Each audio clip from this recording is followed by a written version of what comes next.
fundamentally, at a base level, your leaders have got to be able to build trust, coach, listen, but that's part of coaching, listening, turn conflict productive by learning how to navigate difficult conversations. I love crucial conversations for that. Build strong teams. You can use Tuckman's model, and then there's coaching and leadership strategies as you build Tuckman's model. There's other models out there that you can use. And then 5, navigating change.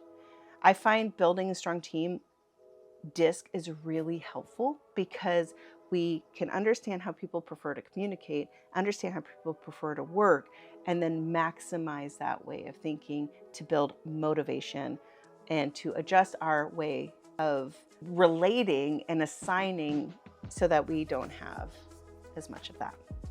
So then we're going to take all those competencies, we're going to map them out, we're going to go out, we're going to get vendor contracts, or you're going to facilitate it in-house, you're going to measure it, you're going to run pilots, and you make sure that it's landing with your audience.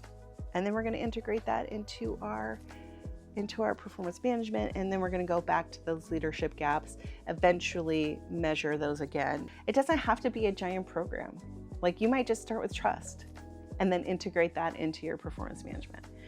If you would like to work with me either on this process or to deliver something within the process like DISC, crucial conversations, or if you want to build something from scratch or just want to have a conversation, Hannah, this is my problem, what would you suggest? Go to my website. You can book a free discovery call on my website, designwiseconsulting.com, or you can just send me an email. I put a link below, and thank you for visiting me.